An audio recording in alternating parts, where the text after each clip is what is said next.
David Goggins की किताब can't hurt me, ये गोगिंस की अविश्वसनीय यात्रा और उनके द्वारा विकसित मानसिक तकनीकों के बारे में है। अध्याय 1, I should have been a statistic. Goggins अपने दर्दनाक बचपन के बारे में बताते हैं। उनके पिता बहुत हिंसक थे, जो उन्हें उनके भाई और मां को बेरमी से पीटते थे। गोगिंस गरीबी, भेदभाव और सीखने की समस्याओं से जूझ रहे थे।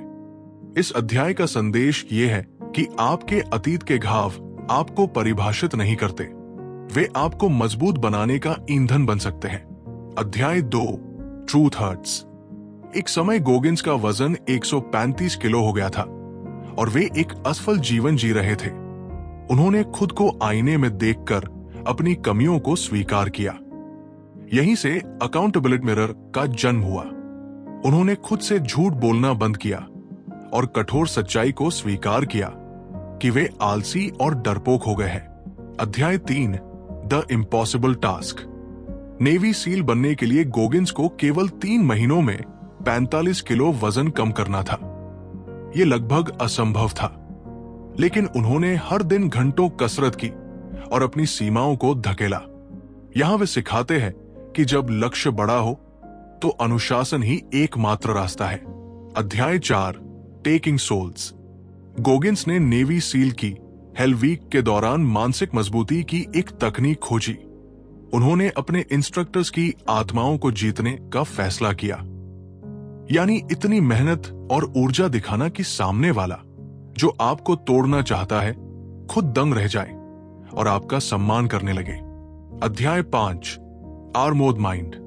गोगिंस कहते हैं कि जैसे शरीर पर चोट लगने से घट्टे पड़ते हैं, वैसे ही मानसिक कष्ट और चुनौतियों का सामना करके हमें अपने दिमाग को बख्तरबंद या कवच जैसा बनाना चाहिए।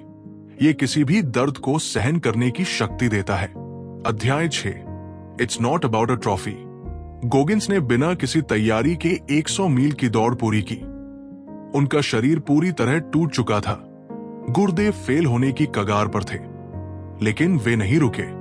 यहां वे सिखाते हैं कि असली जीत बाहरी इनाम नहीं, बल्कि अपने अंदर के डर और दर्द पर जीत हासिल करना है। अध्याय 7, द मोस्ट पावरफुल वेपन। इस अध्याय में 40% रूल के बारे में बताया गया है।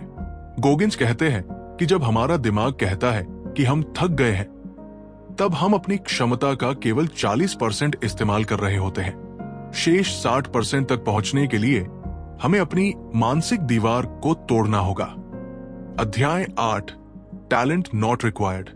गोगिंस का मानना है कि सफलता के लिए किसी जन्मजात प्रतिभा की जरूरत नहीं है। उन्होंने पुलअप्स का वर्ल्ड रिकॉर्ड बनाने के लिए कई बार कोशिश की और असफल हुए, लेकिन उन्होंने काम करने की लगन को प्रतिभा से ऊपर रखा। अध्याय 9, अनकॉमन अमंगस्ट अनकॉमन। गोगिंस ने नेवी सील, आर्मी रेंजर और एयरफोर्स टैक्टिकल एयर कंट्रोलर तीनों कुलीन सैन्य प्रशिक्षण पूरे किए। वे कहते हैं कि सफलता मिलने के बाद सुस्त न हो, हमेशा खुद को चुनौती दें, ताकि आप सबसे बेहतरीन लोगों के बीच भी सबसे अलग दिखें। अध्याय 10, द एम्पावरमेंट ऑफ फेलियर।